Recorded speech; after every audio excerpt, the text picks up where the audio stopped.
Good morning, જય શ્રી સ્વામિનારાયણ. પ્રકરણ 9 બળ તથા ગતિના નિયમની શરૂઆત કરીશું.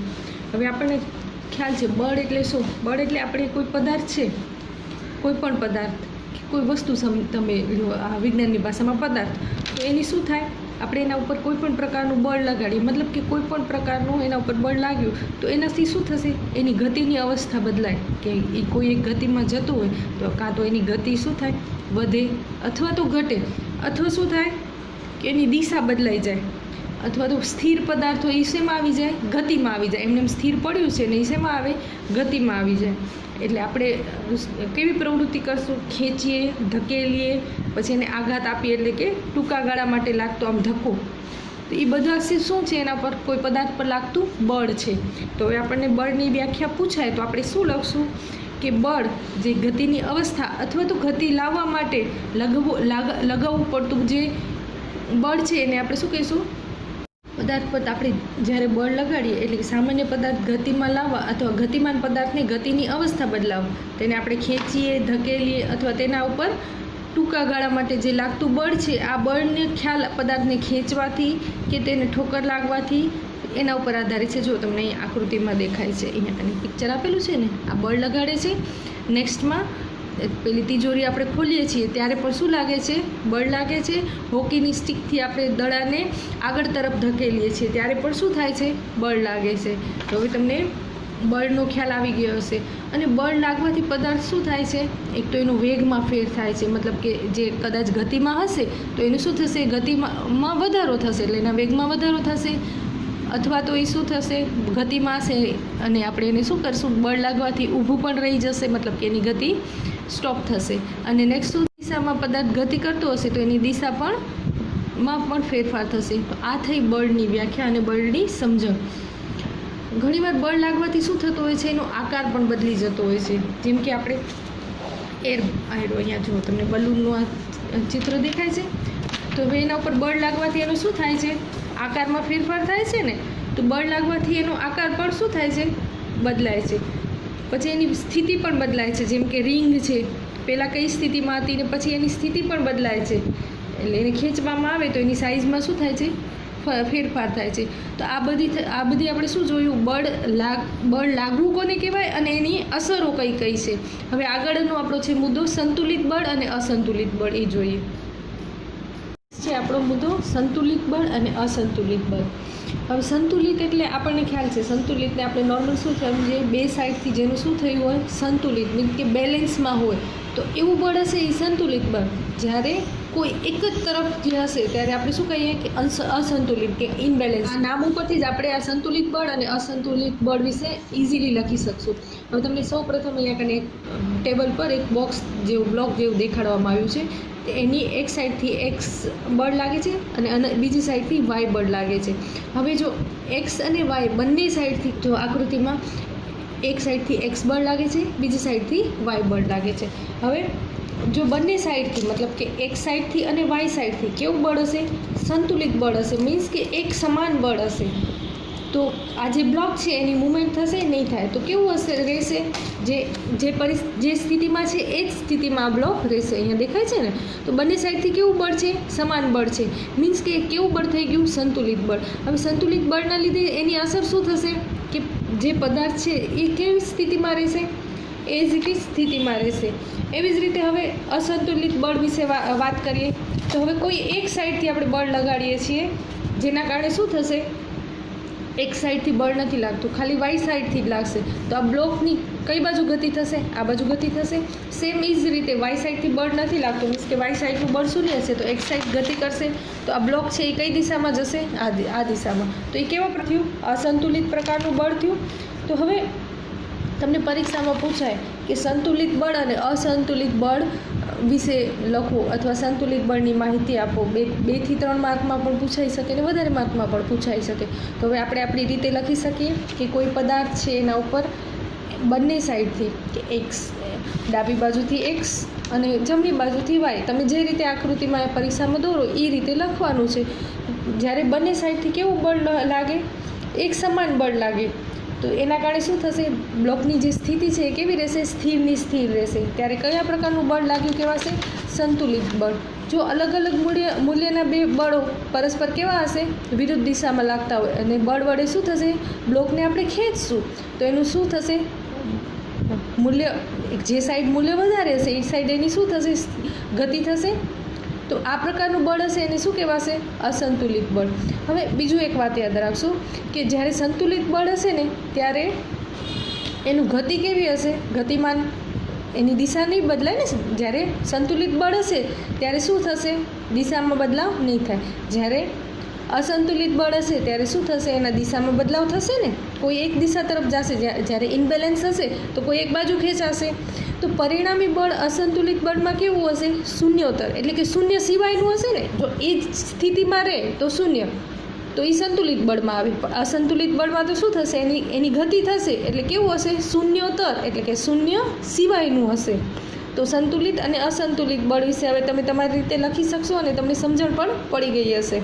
ગતિના નિયમો સમજતા પહેલાં આપણે ઘર્ષણ બળ વિશે માહિતી મેળવશું.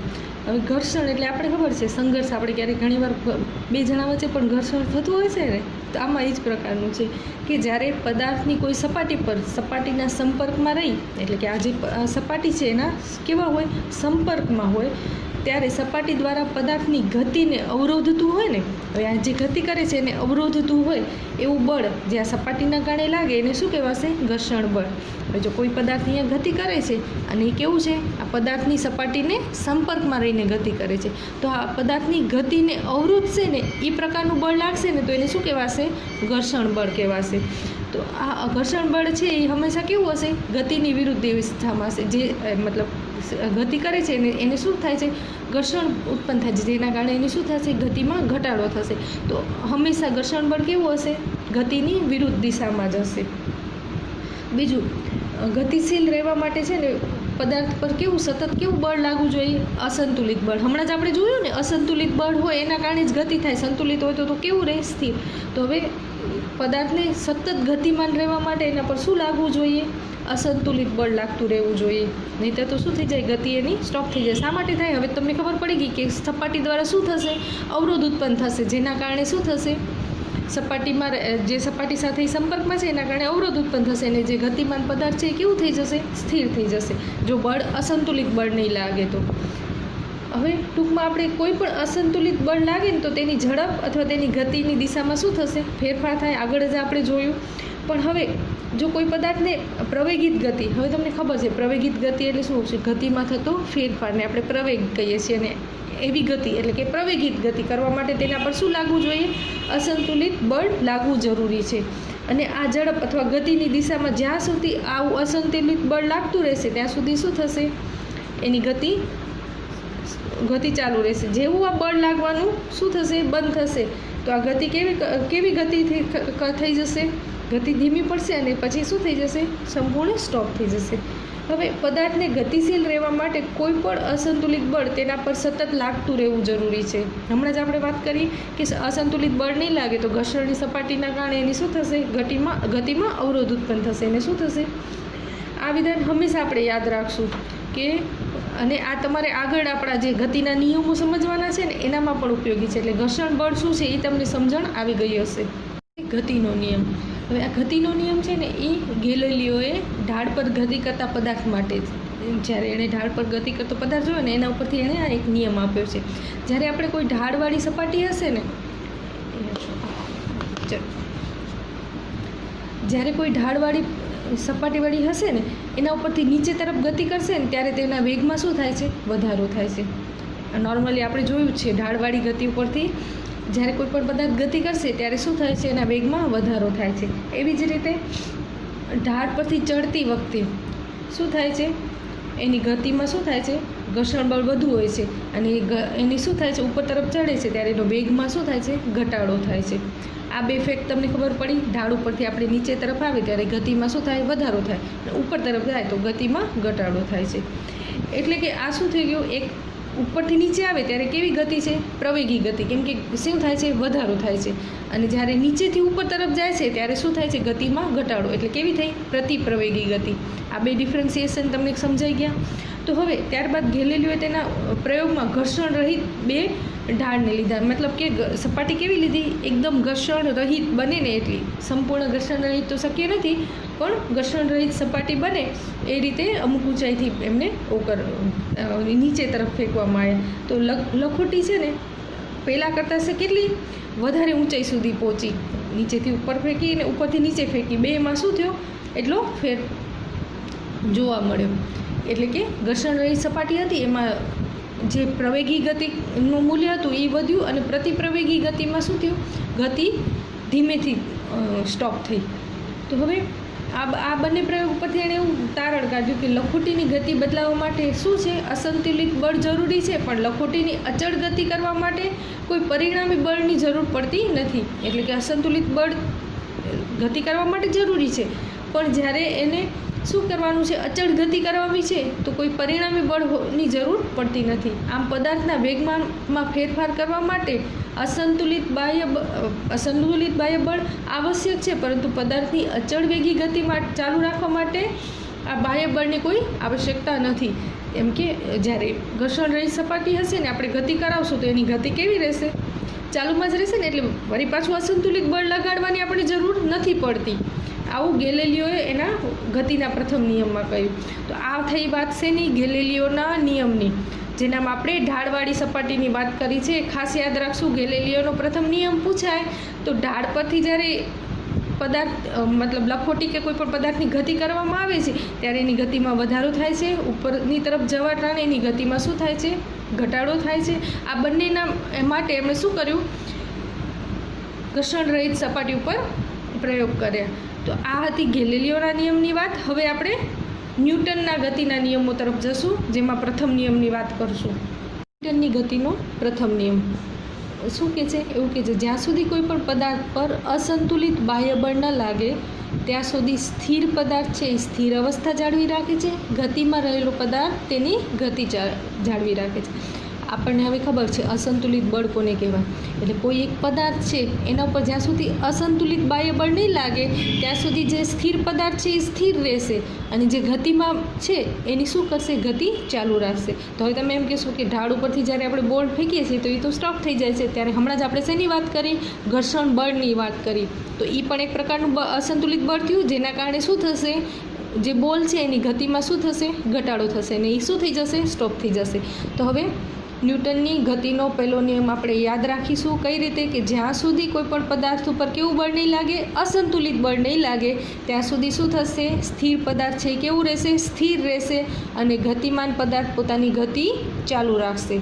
એનું એક ઉદાહરણ જોઈએ કે ટેબલ ઉપર કોઈ બ્લોક પડ્યું છે અથવા તો કોઈ પુસ્તક પડ્યું છે અથવા કોઈ પણ પદાર્થ છે એ ટેબલ ઉપર પડ્યું છે, જ્યાં સુધી એના ઉપર આપણે કેવું બળ નહીં લગાડીએ, અસંતુલિત બળ નહીં લગાડીએ ત્યાં સુધી આ બ્લોક છે એની ગતિ થશે ના. કેવી અવસ્થા એની જાળવી રાખશે, સ્થિર અવસ્થા જાળવી રાખશે. એ કોણે કીધું, ન્યૂટનના પ્રથમ નિયમમાં. અને બીજું શું કીધું, બે કન્ડિશન છે કે જ્યારે ગતિમાન પદાર્થ છે એના ઉપર બાહ્ય બળ નહીં લાગે, અસંતુલિત બાહ્ય બળ, ત્યાં સુધી ગતિ પોતાની ચાલુ રાખશે. હવે આ ઢાળ ઉપરથી બોલ પડે છે પણ એ શેના કારણે સ્ટોપ થાય છે, એના ઉપર ઘર્ષણ બળ લાગે છે, એના કારણે એ શું થઈ જાય છે, સ્ટોપ થઈ જાય છે. તો અસંતુલિત બાહ્ય બળ તો અહીંયા પણ લાગ્યું ને, જેના કારણે શું થાય છે, સ્ટોપ થાય છે. એટલે જ્યાં સુધી નહીં લાગે ત્યાં સુધી એની ગતિ કેવી હશે, ચાલુ રહેશે. તો હવે ન્યૂટનની ગતિનો પ્રથમ નિયમ આપણે શું યાદ રાખશું કે જ્યાં સુધી કોઈ પણ પદાર્થ પર અસંતુલિત બાહ્ય બળ નહીં લાગે ત્યાં સુધી સ્થિર પદાર્થ કેવું રહેશે, સ્થિર રહેશે અને ગતિમાન પદાર્થ પોતાની ગતિ ચાલુ રાખશે. તો આ થઈ ન્યૂટનના પ્રથમ નિયમની વાત. જો આપણે પરીક્ષામાં પૂછાય તો આખો નિયમ લખશું કે ન્યૂટનની ગતિનો પ્રથમ નિયમ શું છે અને આ બંને સમજૂતી પોતાની રીતે પોતાના વાક્યથી લખશું. આમાં કંઈ ગોખવાની પણ જરૂર નથી, આપણે ઇઝીલી લખી શકશું કે ન્યૂટનની ગતિનો પહેલો નિયમ શું છે. ઇઝી છે ને, તો આપણે પોતાની રીતે જ લખવાની કોશિશ કરશું.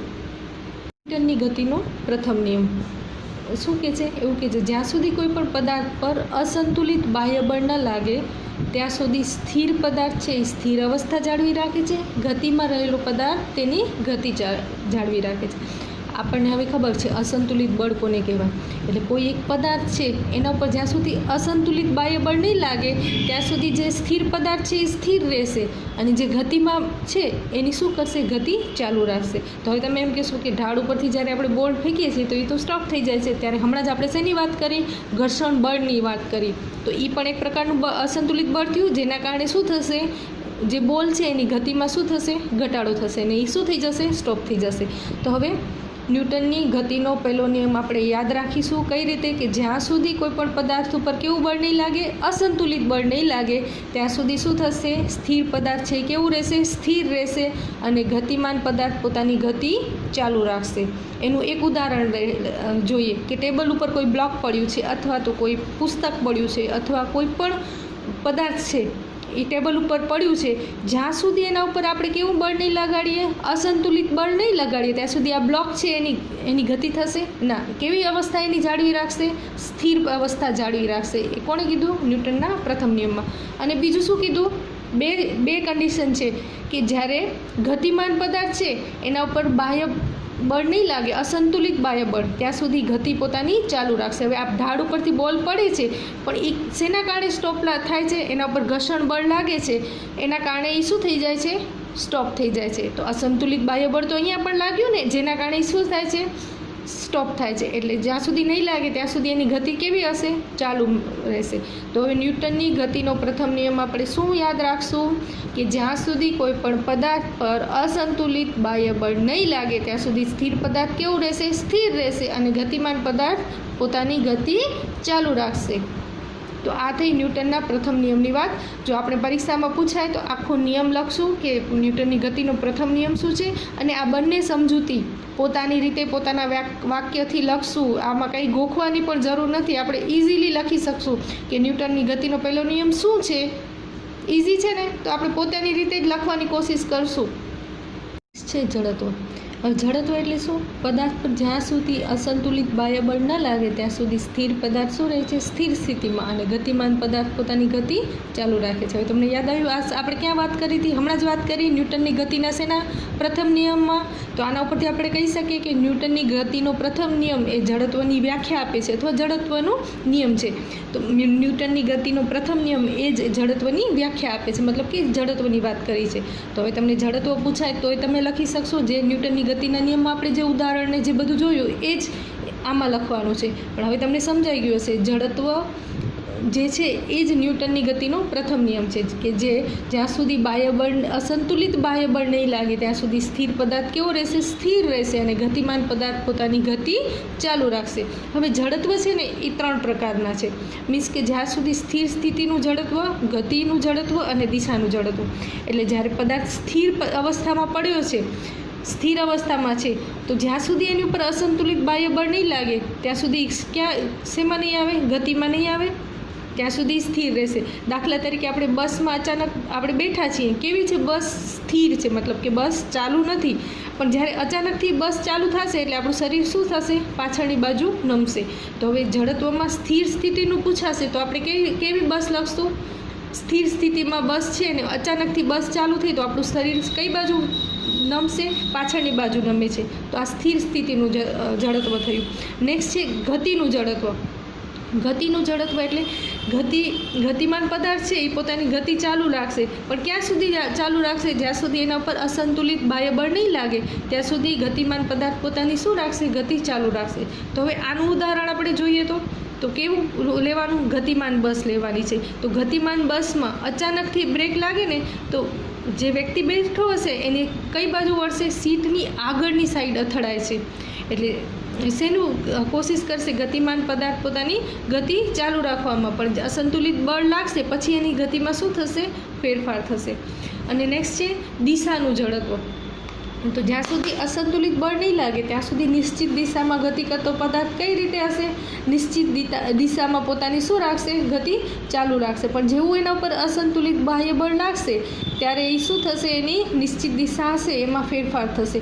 હવે આનું ઉદાહરણ આપણે જોઈએ તો કોઈ વ્યક્તિ છે એનું શરીર શેનું જડત્વનો ગુણધર્મ ધરાવે છે. તો જો કોઈ વ્યક્તિ સુરેખ પથ પર ગતિ કરી અને મોટર કારની સીટ પર બેઠેલો હોય તો તે વ્યક્તિ પણ મોટર કારની જેમ જ સુરેખ પથ પર ગતિ કરે છે, કેમ કે જે કારમાં છે એ જ કારમાં એ દિશામાં એ ગતિ કરશે.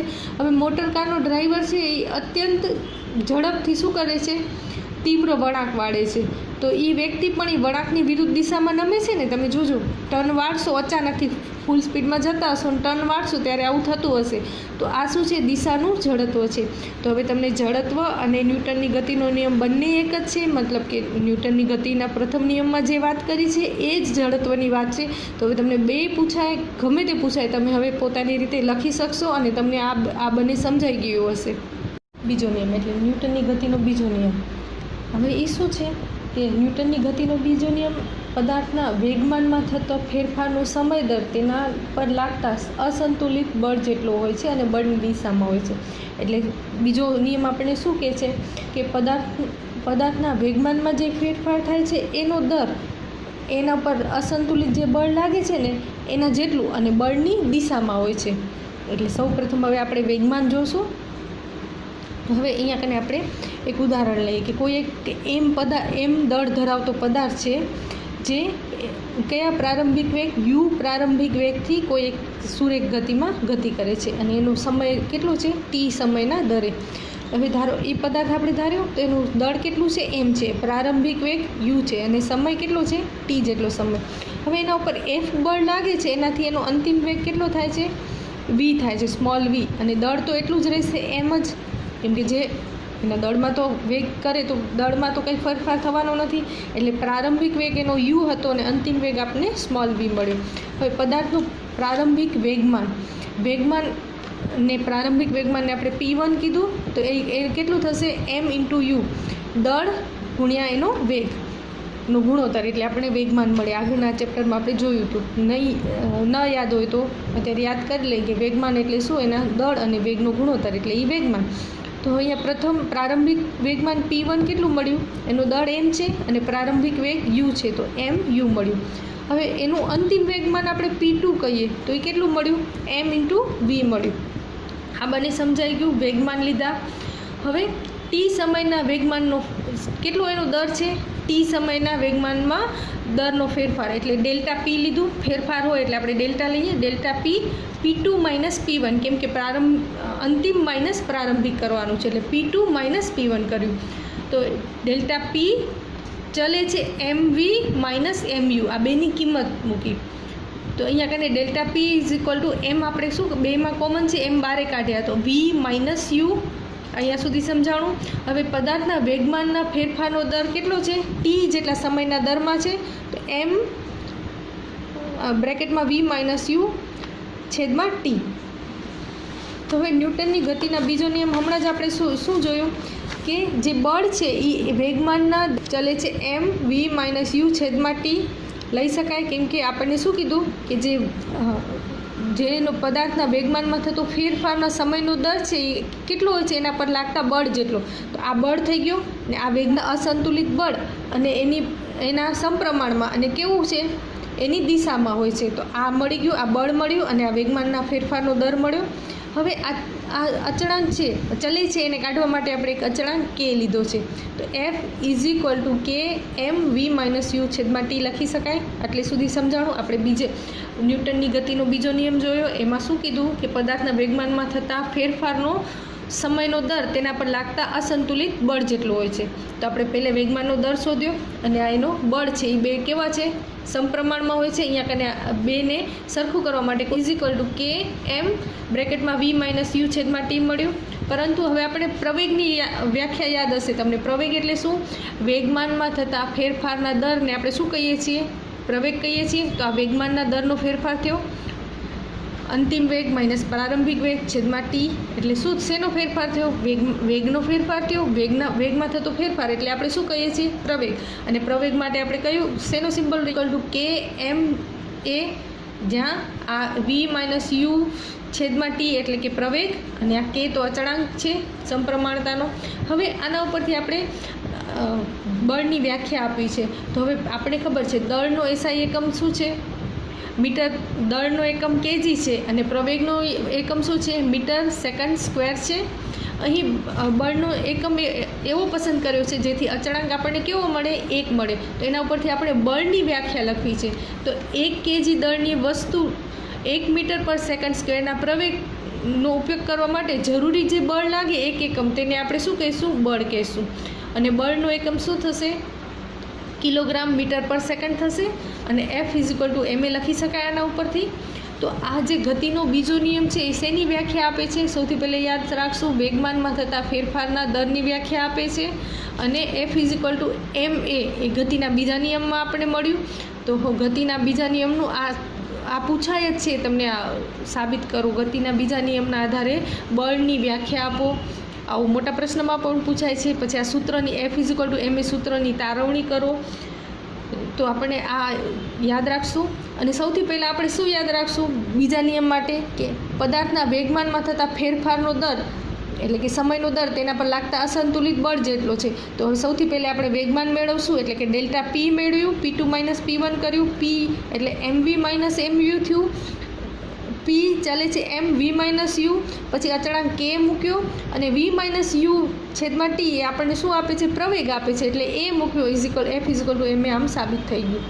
ન્યૂટનની ગતિનો ત્રીજો નિયમ એટલે કે ગતિનો ત્રીજો નિયમ શું કહે છે, આઘાત અને પ્રત્યાઘાત પરસ્પર વિરુદ્ધ દિશામાં અને સમાન હોય છે. હવે કોઈ પણ પદાર્થ પર આપણે જ્યારે બળ લગાડીએ છીએ તો એ જે આપણે બળ લગાડ્યું તો એ કેવું હશે, સામેવાળો પદાર્થ એને કેવું હશે, એની વિરુદ્ધ દિશામાં, અને કેવું હશે, સમાન હશે. દાખલા તરીકે આપણે ભીતમાં માથું પછાડ્યું તો ભીત એનો પ્રત્યાઘાત નહીં કરે, પણ તમારા માથામાં ઢીમડું તો જોવા જ મળશે ને, એ થયો એનો પ્રત્યાઘાત. એટલે આઘાત અને પ્રત્યાઘાત પરસ્પર કેવા હશે, વિરુદ્ધ દિશામાં અને સમાન હશે. બીજું એનું ઉદાહરણ આપણે જોઈએ કે જ્યારે બંદૂકમાંથી ગોળી ફોડવામાં આવે છે ત્યારે બંદૂકની ગોળી છે એ આગળની દિશામાં જાય છે, તો એની ગતિ થઈ, દિશા વિરુદ્ધ દિશા થઈ, પણ એનો પ્રત્યાઘાત કેવો હશે કે જે ગોળી ફોડતો હશે એને શું લાગશે, ધક્કો લાગશે. તો થઈ ગયું, કેવા હશે, પરસ્પર કેવા હશે, વિરુદ્ધ દિશામાં અને સમાન હશે. જેટલા વેગથી, જેટલા ફોર્સથી ગતિ એની ગોળી ફોડશે એટલા જ ફોર્સથી એને કેવો ધક્કો લાગશે. તો થઈ ગયું વિરુદ્ધ દિશામાં. નેક્સ્ટ એનું ઉદાહરણ આપણે જોઈએ, જ્યારે રોકેટ છે એની ગતિ કરે છે એ કયા નિયમને આધારે કરે છે, તો ન્યૂટનની ગતિના ત્રીજા નિયમને આધારે. એના ઉપર બળ લગાડવામાં આવે છે તો એ જે છે એ કેવું, આપણે પૃથ્વીથી કઈ ઉપરની દિશામાં એટલે વિરુદ્ધ દિશામાં જાય છે, અને કેવું હોય છે, એનું બળ સમાન હોય છે, જેના કારણે રોકેટ છે એ અવકાશમાં જાય છે. એટલે ન્યૂટનની ગતિનો ત્રીજો નિયમ છે એ ક્યાં પણ કામ કરે છે, રોકેટને પૃથ્વીની બહાર પહોંચાડવા માટે પણ ન્યૂટનની જે ઉપરની ગતિ કરે છે ન્યૂટનની ગતિના ત્રીજા નિયમને ના કારણે કરે છે. એવી જ રીતે ફૂટબોલની રમતમાં ઘણીવાર આપણે ફૂટબોલ તરફ જોવા અને તેને વધારે બળથી કિક મારવાનો પ્રયત્ન કરતા હોઈએ છીએ. જ્યારે એટલે સામેની ટીમવાળો ખેલાડી છે એ અથડાઈ જાય અને આ ઘટનામાં આપણે શું કરીએ છીએ, સામેની ટીમવાળા ખેલાડી બંને ઈજાગ્રસ્ત થઈએ છીએ. તો આમ એકબીજા પર કેવા લાગે છે, એક સરખા મૂલ્યના બળ લાગે છે અને પરસ્પર કેવા થયા, વિરુદ્ધ દિશામાં થયા.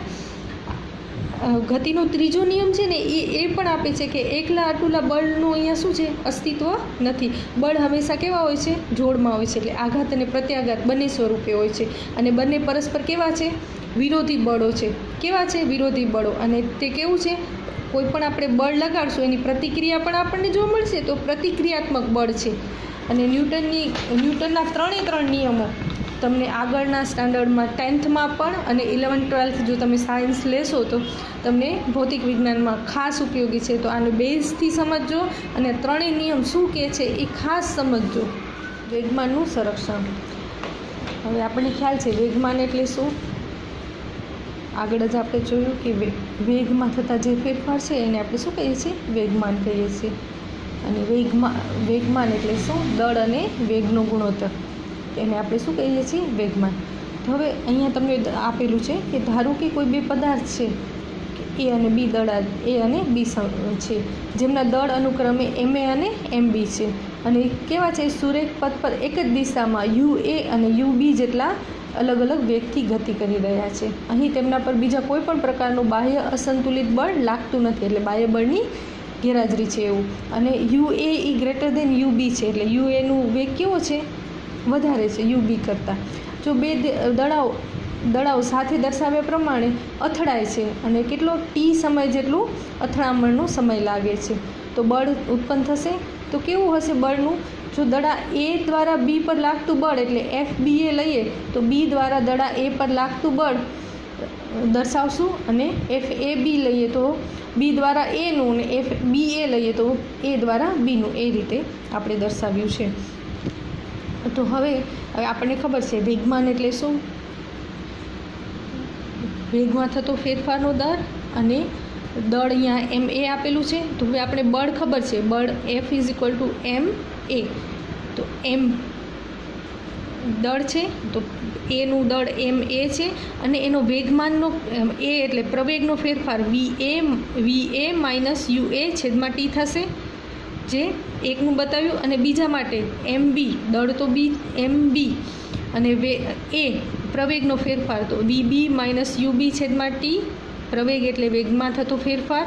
તો હવે આ ગતિના ત્રીજા નિયમ અનુસાર દડા એ તથા બી ઉપર લાગતું બળ કેવું હશે, FAB ક્રિયાબળ, અને MA = VA માઇનસ UA છેદમાં T = -MB VB minus UB છેદમાં T. પરસ્પર કેવા હશે, સમાન અને વિરુદ્ધ દિશામાં હશે. તો વિરુદ્ધ દિશામાં હશે એટલે આપણે માઇનસ લખ્યું. અહીંયા સુધી સમજાણું કે ગતિનો ત્રીજો નિયમ, અને ગતિના બીજા નિયમ પ્રમાણે આપણે બળ F = ma વાળું આ સૂત્ર મૂક્યું, અને ત્રીજા નિયમ પરથી આ મૂક્યું. આટલી ખબર પડી.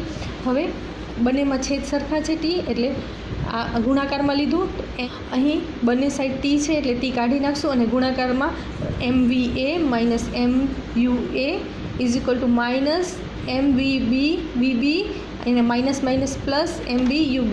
હવે આ છે એને આ બાજુ લઈ જશું તો MAUA પ્લસ MB UB. અહીંયા માઇનસમાં તો બરાબરની આ બાજુ આવી તો પ્લસ થઈ ગયું, અને અહીંયા કને આ માઇનસમાં છે તો અહીંયા આવશે તો પ્લસમાં MAUA પ્લસ, અહીંયા તો માઇનસ માઇનસ પ્લસ થયા હતા MB UB. આટલી ખબર પડી. હવે આના ઉપરથી આપણે શું કહી શકીએ, આપણને શું છેલ્લે શું આપણને મળ્યું વેગમાન માટે, કે સમીકરણ આપણને લાસ્ટ જે મળ્યું MAVA plus MB VB = MAUA plus MB UB, એટલે કે PR પ્રારંભિક એટલે કુલ વેગમાન છે, અને અંતિમ વેગમાન અને પ્રારંભિક વેગમાન આપણને કેવા મળ્યા, સમાન મળ્યા ને.